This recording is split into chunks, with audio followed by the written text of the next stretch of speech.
जय हिंद दोस्तों, आप सभी को नॉलेज E24 में स्वागत है। तो अभी बिहार अमीन जो कि राजस्व एवं भूमि सुधार विभाग में बहुत शानदार वैकेंसी आई है, जिसको हम लोग बिल्कुल डिटेल्स में बताने वाले हैं। हम गारंटी लेते हैं पूरे यूट्यूब पे आपको इतना अच्छे से कोई नहीं बताया होगा। स्टेप बाय स्टेप हम लोग आसान भाषा में यहाँ पे समझने वाले हैं।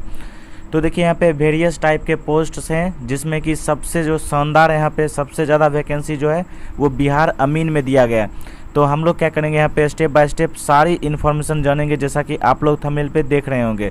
तो देखिए,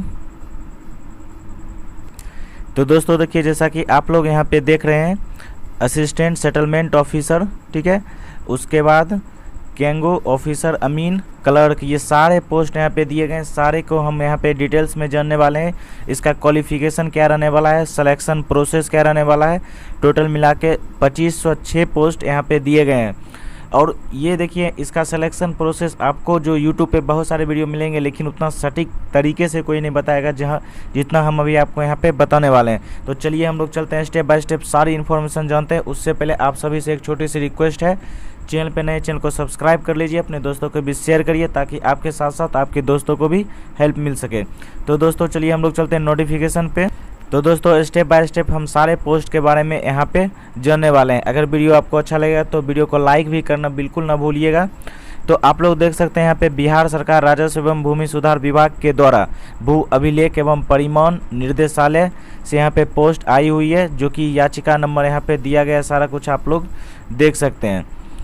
तो जय सिंह निर्देश भू अभिलेख एवं परिवहन बिहार पटना सेवा में यहाँ पे ये सारा आप लोग देख सकते हैं। 20/9/2022 को ये नोटिस आउट हुआ था। देखिए, हम मेरे पास पहले से ही आया था, लेकिन इसके बारे में डिटेल्स में जानने के बाद हम यहाँ पे आपको लाए हुए हैं। आप लोग देख सकते हैं यहाँ पे बिहार विशेष सर्वेक्षण एवं बंदोबस्त कार्यक्रम के अंतर्गत मानदेय आधारित संविदा पर रिक्त पद पर नियोजन, ये आप लोग देख सकते हैं। संविदा पे आधारित ये पोस्ट रहने वाला है। नियोजन हेतु विज्ञापन का प्रकाशन करने के संबंध में निर्देशानुसार उपयुक्त विषय के संदर्भ में सूचित करना है कि बिहार विशेष सर्वेक्षण, जो कि आप लोग यहाँ पे देख सकते हैं, एवं बंदोबस्त कार्यक्रम के अंतर्गत मानदेय आधारित संविदा पद के लिए रिक्त पद, जो कि यहाँ पे कुछ इस प्रकार दिए गए। सबसे पहला यहाँ पे जो पोस्ट है आप लोग देख रहे होंगे, विशेष सर्वेक्षण अमीन का यहाँ पे है, जो कि 3/2022 विज्ञापन संख्या है और 1944 इनके पोस्ट हैं। अब वही अगर हम बात करें इनके नीचे, तो आप लोग देख सकते हैं ये वही यहाँ पे लिखा गया है कि 3/2022 को बिहार के प्रमुख दैनिक समाचार पत्र हिंदी एवं अंग्रेजी के सभी संस्करणों में प्रकाशित कराते हुए अपने विभागीय वेबसाइट पर भी प्रकाशित कराने की कृपा की जाए। तो यहाँ पे आप लोग देख सकते हैं सूचना की हार्ड एवं सॉफ्ट कॉपी यहाँ पे दिया गया। अब देखिए सिलेक्शन प्रोसेस क्या रहने वाला है, ये आपको सबसे इम्पोर्टेंट यहाँ पे समझना है। तो यहाँ पे आप लोग देख सकते हैं, तो यहाँ पे पोस्ट देखिए किस कैटेगरी को कितने पोस्ट यहाँ पे दिए गए हैं।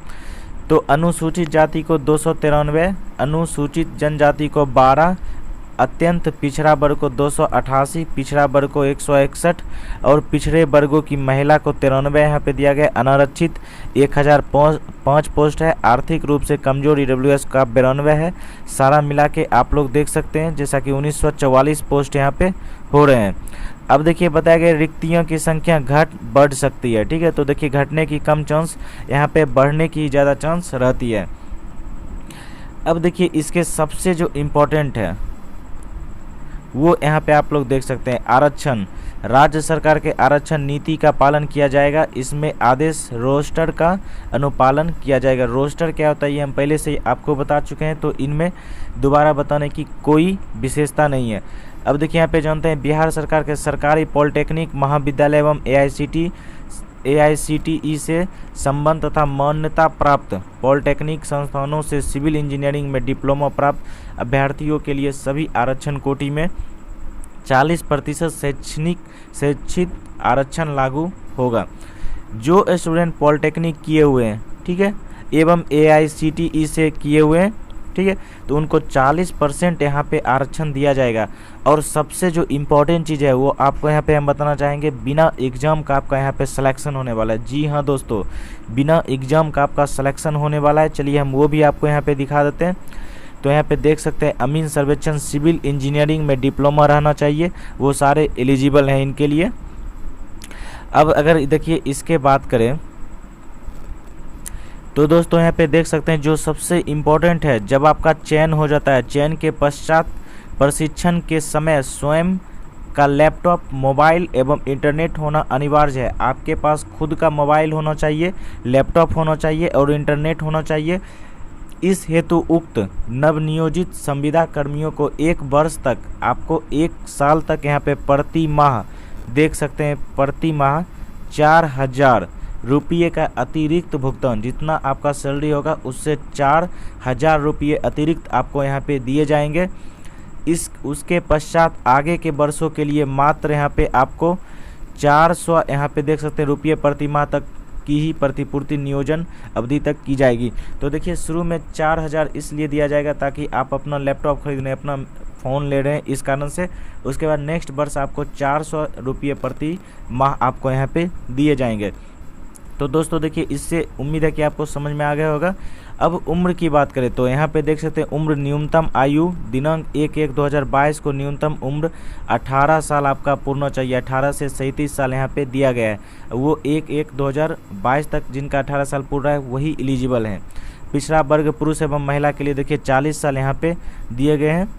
अब बात करें नियोजन अवधि, नियोजन अवधि में यहाँ बताया गया साफ साफ मानदेय आधारित संविदा के आधार पर नियोजन की अवधि नियोजन की तिथि से 31 मार्च 2024 तक के लिए होगा।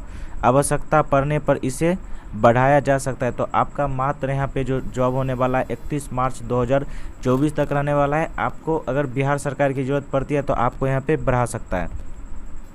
अब देखिए विज्ञापन में वर्णित रिक्त का 3 गुना की संख्या के आधार पर अभ्यर्थियों को काउंसलिंग के लिए आमंत्रित किया जाएगा। रिक्त पद पर चयन के पश्चात शेष काउंसलिंग की सूची को प्रतीक्षा सूची के रूप में मान्य किया जाएगा। चयनित कर्मियों का पैनल परीक्षा सूची के रूप में 31/3/2024 तक प्रभावी रहेगा। आवश्यकता के आधार पर प्रतीक्षा सूची के पैनल से उक्त देखिए यहाँ पे साफ साफ बोला गया कि जितना पोस्ट है, जैसे मान लेते 1944 पोस्ट है तो यहाँ पे इसके 3 गुना कर लीजिए, 3 गुने को यहाँ पे बुलाया जाएगा। जी हाँ दोस्तों, 3 गुने को यहाँ पे बुलाया जाएगा।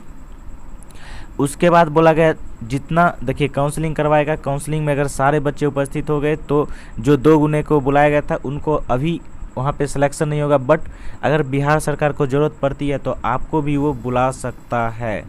तो दोस्तों उम्मीद है कि आपको ये तो समझ में आ गया होगा। अब देखिए चयन प्रक्रिया इसका बहुत ही शानदार है, जो कि आप लोग को यहाँ पे अच्छे तरीके से देखना चाहिए। ये अगर आप लोग समझ गए तो समझ लीजिए कि आप लोग बिल्कुल यहाँ पे सारा कुछ समझ चुके हैं। सबसे पहले चयन प्रक्रिया में बोला गया मैट्रिक एवं डिप्लोमा में प्राप्त प्रतिशत प्राप्तांक के आधार पर मैट्रिक के लिए अधिकतम 10 अंक, ठीक है, का वेटेज एवं डिप्लोमा ITI में अधिकतम 90 अंक का वेटेज के आधार पर यहाँ पे मेधा सूची का निर्माण कर चयन की कार्रवाई की जाएगी। इसे निम्न उदाहरण से समझा जा सकता है। यदि किसी अभ्यर्थी को मैट्रिक में 80% एवं डिप्लोमा में 70% अंक प्राप्त हैं तो ऐसी स्थिति में मैट्रिक में वेटेज 80 × 10/100 8 अंक और डिप्लोमा वाले को 70 × 90/163 अंक दिए जाएंगे। तो दोस्तों आप लोग देखिए यहाँ पे साफ साफ बोला गया इसका जो कोई एग्जाम नहीं होने वाला है, डायरेक्ट आपका मेरिट लिस्ट बनेगा, वो भी 10, 12, ठीक है। अगर डिप्लोमा है तो डिप्लोमा के आधार पे आपका बनने वाला है। यहाँ पे देख सकते हैं 10th का जो मार्कशीट है उस पर बस आपको 10 अंक मैक्सिमम दिए जाएंगे।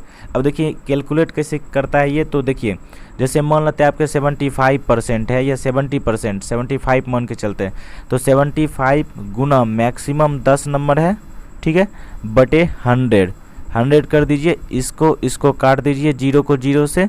यहाँ पे देखिए 5 से ये कटेगा, 5 2 जा और यहाँ पे 5 1 जा, उसके बाद 5 5 जा, तो यहाँ पे फिर 2 से कटेगा तो यहाँ पे आपको 7.5, ठीक है, मार्क्स दिए जाएंगे।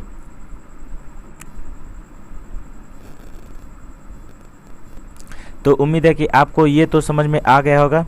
अब अगर आपके पास डिप्लोमा में अगर 70% भी मार्क्स हैं तो 70 गुना डिप्लोमा में मैक्सिमम 90 मार्क्स आपको दिए जाएंगे बाय 100। टोटल मार्क्स कितना होता है 100, तो 0 से 0 गया, इस 0 से 0 गया, तो 63 मार्क्स आपको यहाँ पे मैक्सिमम दिए जाएंगे। इस दोनों को ऐड करके उसके बाद जिसका मैक्सिमम मार्क्स बन रहा है तो उनका यहाँ पे मेरिट लिस्ट में सिलेक्शन होगा। तो उम्मीद है कि आपको यहाँ पे ये समझ में आ गया होगा। अब नेक्स्ट की अगर हम लोग बात करते हैं तो ऑनलाइन आवेदन दिनांक देख सकते हैं 27/9/2022 से लेकर 21/10/2022 के पश्चात यहाँ पे 12 बजे के अंदर स्वीकार होंगे। अब यहाँ पे नेक्स्ट इसके ऑफिशियल वेबसाइट यहाँ पे दिया गया है www.lrc.bihar.nic.in। तो दोस्तों आप लोग यहाँ पे देख सकते हैं ये कुछ यहाँ पे दिया गया है कैसे आप लोग फॉर्म को अप्लाई करना है। तो उम्मीद है कि आपको बिहार अमीन से रिलेटेड जितने इन्फॉर्मेशन है सारे मिल गए होंगे। चलिए अब नेक्स्ट हम लोग टॉपिक पे चलते हैं। तो दोस्तों देखिए अगर हम लोग अलग अलग यहाँ पे पोस्ट की बात करें तो यहाँ पे जो दिया गया असिस्टेंट सेटलमेंट ऑफिसर जो कि 1/2022 का एडवर्टाइजमेंट है, इनमें टोटल पोस्ट 96 हैं। इनके जो BE BTech degree in civil engineering with 2 years experience रहना चाहिए तो ही आप लोग इसके लिए एलिजिबल हैं। सिविल से BE BTech रहना चाहिए और 2 साल का एक्सपीरियंस आपका रहना चाहिए, तो आप लोग इस पोस्ट के लिए एलिजिबल हैं। और इनका भी सिलेक्शन प्रोसेस सेम है। 10th में 10 मार्क्स दिए जाएंगे और यहाँ पे 12th में शायद 15 मार्क्स दिए जाएंगे और इसमें यहाँ पे आपके जो टोटल बच गए हैं 75 मार्क्स, 85 मार्क्स या 75 मार्क्स दिए जाएंगे। तो ये आप लोग देख सकते हैं। अब नेक्स्ट पोस्ट करें 2/2022, ठीक है, केंगोंगो को, तो इसमें भी क्या है टोटल 240 पोस्ट यहाँ पे दिए गए हैं और सेम प्रोसेस इनका भी रहने वाला है। तो अमीन के बारे में देखिए जो हम बताएं बिल्कुल सारे का सिलेक्शन प्रोसेस वही है। आप लोग खुद देख सकते हैं, एडवर्टाइजमेंट यहाँ पे दिया गया, नीचे डिस्क्रिप्शन बॉक्स में लिंक दे देंगे। कलर की बात करें तो देखिए इसका थोड़ा सा डिफरेंट है, तो इसके बारे में हम आपको बताना चाहेंगे। कलर का जो सिलेक्शन प्रोसेस है वो सबसे पहले 226 पोस्ट दिया गया। अगर आपके पास ग्रेजुएशन डिग्री है किसी भी स्ट्रीम से, कहीं से भी आपका है, तो आप लोग इसके लिए एलिजिबल हैं। तो आपको उम्मीद है कि ये समझ में आ गया होगा। इसका देखिए सिलेक्शन प्रोसेस क्या रहने वाला है हम बताते हैं। 10th, ठीक है, 12th और ग्रेजुएशन, ये तीनों के आधार पे मेरिट लिस्ट आपका बनने वाला है। 10th की बात करें तो यहाँ पे 10 मार्क्स आपको दिए जाएंगे। 12th की बात करें तो यहाँ पे 15 मार्क्स आपको दिए जाएंगे। और यहाँ पे ग्रेजुएशन की बात करें तो यहाँ पे टोटल 75 मार्क्स, जी हाँ दोस्तों 75 मार्क्स यहाँ पे कैलकुलेट होंगे। अब जैसे मान लेते हैं कि आपके ग्रेजुएशन में यहाँ पे 60% है, ठीक है, तो 60 × 75/100, तो दोस्तों जितना आपका यहाँ पे कैलकुलेशन हो के आंसर निकलेगा वो आप लोग यहाँ पे लिख सकते हैं। तो उतना ही मार्क्स आपके मिलने वाले हैं। जैसे 12th में मान लेते हैं 70% है तो 70 × 15/100 कर दीजिए, ठीक है।